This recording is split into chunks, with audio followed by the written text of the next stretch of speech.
Oliver Worthless.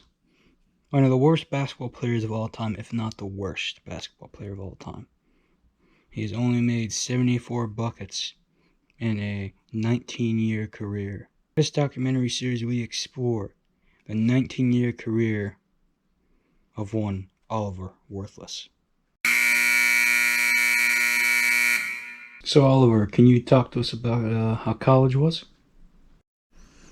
Geez, how college was. Well, in 1999, I joined the UCLA Bruins. I met one of my best friends there, and it was a crazy ride. So, how did you and Oliver meet? Well, one day I see this guy just kind of walking through the hall, and he's saying, "Wow, wow, wow! I got this great basketball scholarship. I'm almost entirely set." And I'm looking at this guy. I'm like, "Man, this guy's just bragging up and down the hallway. He's probably like a dickhead or something." But then, I get to know him, right? I have one class with him later in the day. I think it was some type of biology or something, right? In freshman year, and I get to know him. He's a pretty great guy. He's a pretty great guy, and the rest was history. How was the transition from Tennessee to Los Angeles? It was crazy. I've been this Tennessee kid all my life, and then all of a sudden I'm placed in Los Angeles. The only school that was really willing to give me a almost full scholarship. Um, in high school, I was actually good, and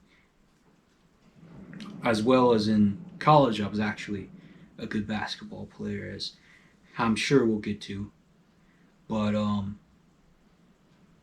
yeah, I was in all of my schooling in Tennessee, and no college around there really wanted me. So I either had to go to UCLA or Texas A&M, and I picked UCLA. Were your parents very supportive of the move? They 100% were. When I moved to Los Angeles, everybody was on board. Everybody I knew. Um, of course, I both my parents unfortunately died, but when I was in college, they were still there. They've seen my first NBA game as well. They've seen my second NBA game. They've seen my third NBA game. Unfortunately, that's all they really got to see of me. But they were always so supportive of me. Back in high school, I was dead set on being a football player. Until my sophomore year. After that season, I'm like, you know what? This just isn't for me. This just isn't for me. So then I switch it up, and I'm like, I'm gonna be doing basketball. And I tell you, I was the second best, if not the best, in high school. My parents have always been supportive. My brother, my younger brother, he was also 100% supportive all the time. It's well documented that towards the end of your run in college that you had a head injury. Now, is this actually true, or is this false? So, in my second, well, and I guess this would be my last game in college. Usually, you see a lot of guys only play 2 years in college. I played three, so I didn't get put in the NBA until after my junior year instead of my sophomore year. But my last game was the second to last game of the season. I'm I'm running up. I'm going for a dunk. A guy's arm comes here, hits me right up in the nose, breaking my nose, first off, flipping me over. My head is about tilted kind of like this. So my face would be about up here. Back of my head's here. I fly down and I hit the floor. So my head takes all that impact. No blood somehow, no nothing. And this put me out for the rest of that game. That happened in the third period. And, well, that was it for me in UCLA. That was it. You know, that next game I wasn't part of, and then I wasn't part of the rest of that game. Did I obtain a head injury? They said I had a really bad concussion. And I would need, if I was to heal properly, I'd probably need 10 months. Well, the thing is, when I got drafted by the Bucks and I started playing, that was only about 4 months. So basically, I was shelved for 4 months of what was supposed to be 10. And, you know, I think I never really got the chance to heal from that injury until my first retirement. I remember that day very well. You know, it was just any other normal day. Huge game. Huge game. You know, this man's going for a dunk, and then his head hits that floor. I was there. Usually his parents are there for almost every single game. They were not there for this one, and in my opinion, I think he should have. I think he just should have hung it up. I don't think he should have accepted the NBA offer. He did tell me that he got a 5-year deal worth $90 million from the Milwaukee Bucks, and that is why he took it immediately when he was drafted. But that man was in no condition to play. You know, me and his girlfriend at the time were both there. She screamed so loud it picked up. And it went. It was louder than his head hitting the floor, and it went everywhere. You could hear that everywhere. I watched the game back about 2 months after, and that really picked up on the camera. Now your best friend said you got this $90 million 5-year deal from the Milwaukee Bucks. Is this true? It's absolutely true. I got this massive contract, which I didn't even feel like I deserved. And again, at the time I was coming off this head injury, so I gotta say that George Karl just, this guy had, as a player, the way nobody else did. Especially in like college and my first run in Milwaukee. Nobody showed that amount of passion towards me, towards what I could do. So, yeah, the guy was great. He gave me this massive contract, which I didn't end up fulfilling. You can thank Terry Porter's sorry ass for that.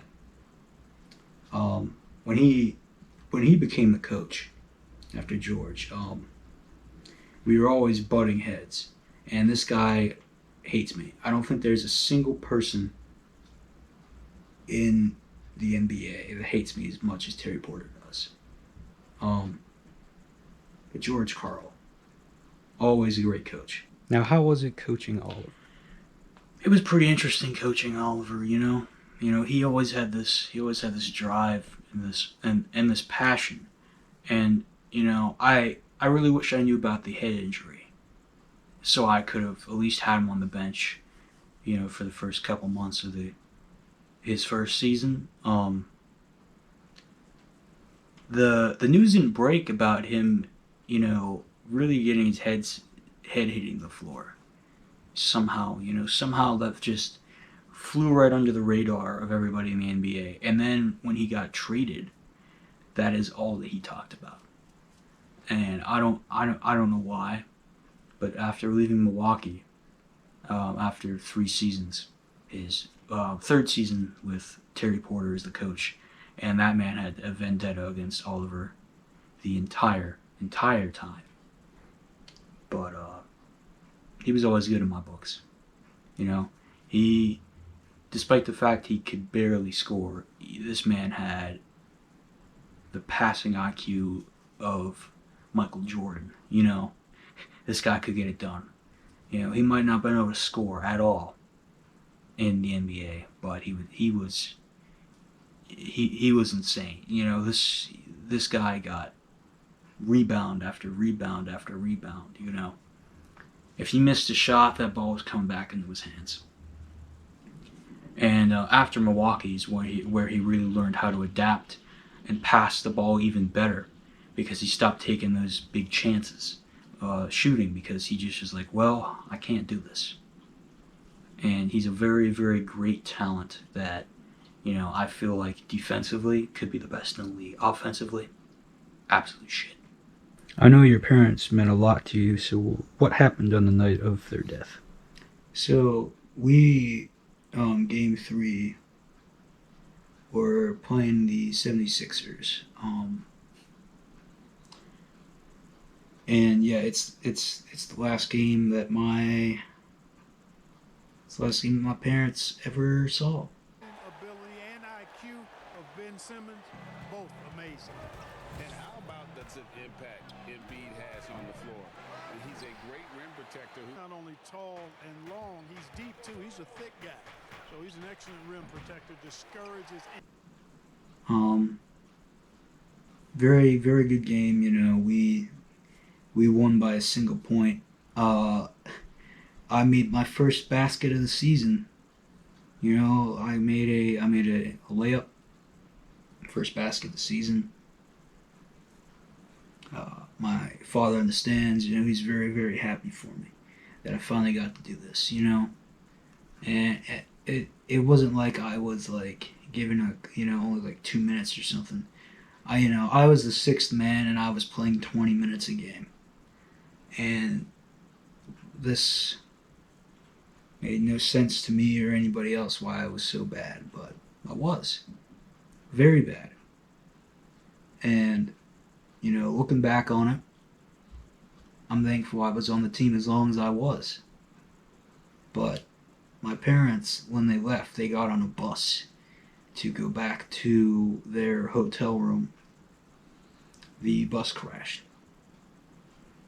And there were 6 people on board, including the driver. And the only person to make it was this kid on the bus. He was 11, they said. He's the only one that made it out of everybody on that bus. And sorry, this is just this is just still a little hard for me, but the kid was the only one that made it, and my parents did it.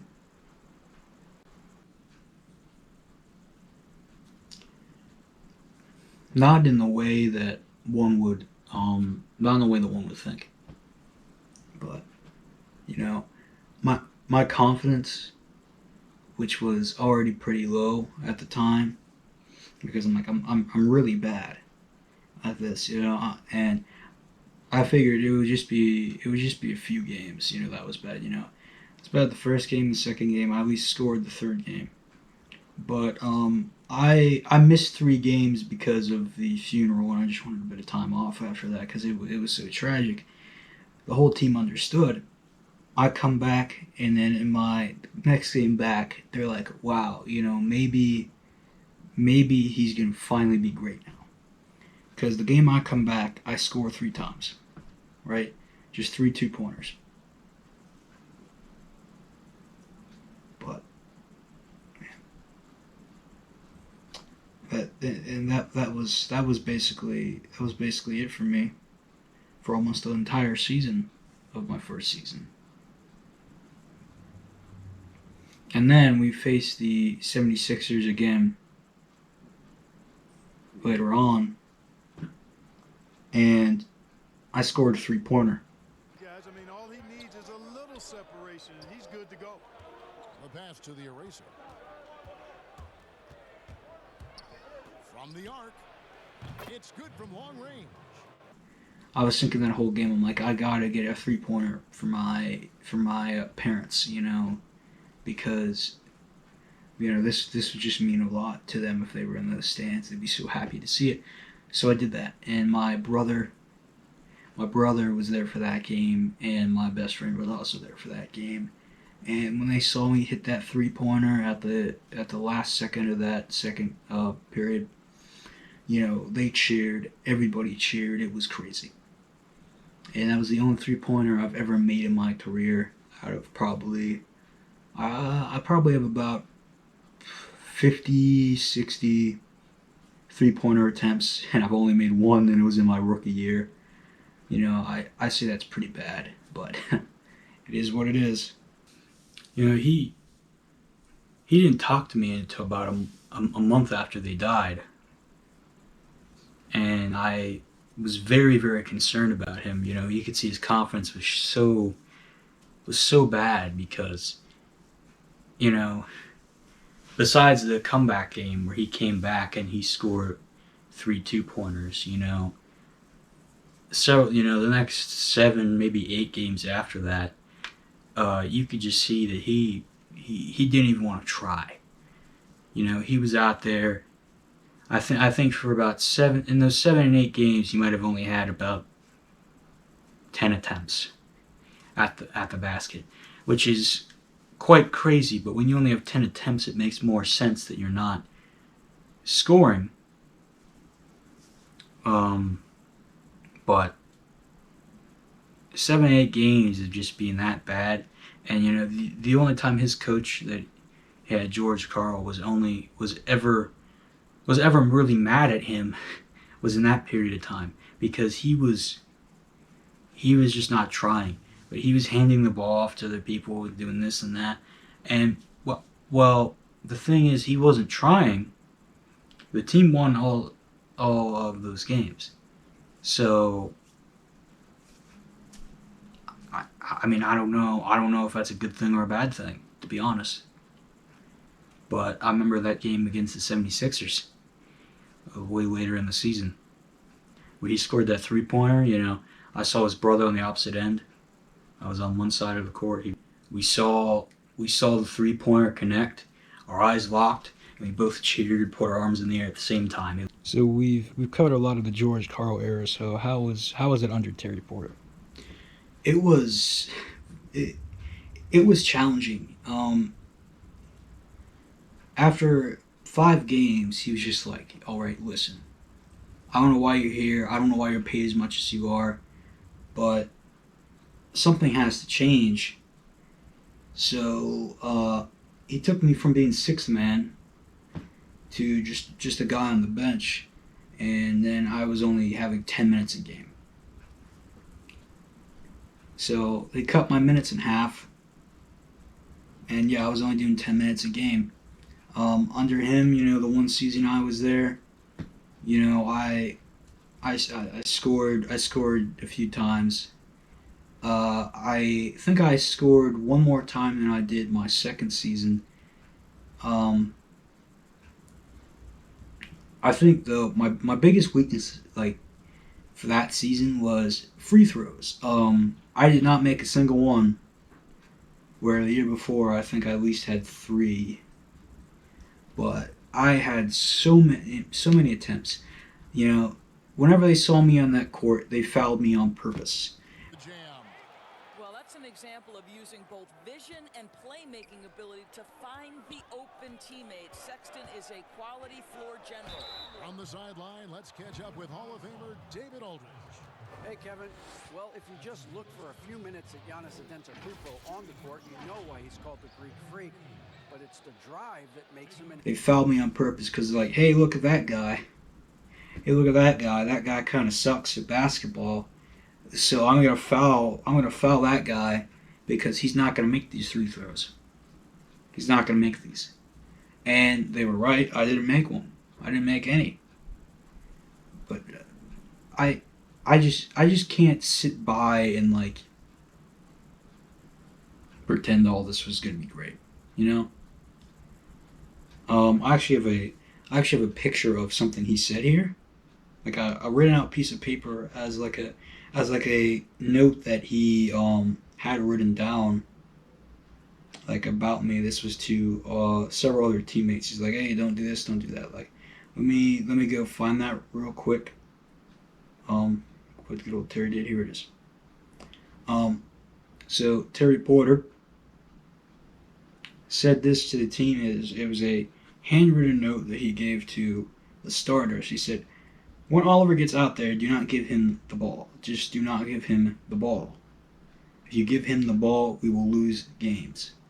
Nobody listened to this except one guy, because he takes basketball very seriously, for, apparently, and a little way too seriously, if you ask me. Like, we didn't need any of this energy here, And I'm talking about Tony Kukoc. I remember there being only 2 games left in the season, and me and him were butting heads right on the court, right in the middle. You got the Indiana Pacers. They're just laughing at us on the other side, and we're getting all mad at each other. We both ended up getting ejected because he could not keep his head cool enough, and he's trying to bother me over here, like I actually was doing something to him. So then he in the back is like, 1v1 me, 1v1 me. So a couple days pass, we get on the blacktop, I 1v1 him, and he dunks on me. Something I never expected from him, because he never showed any signs of actually being any good.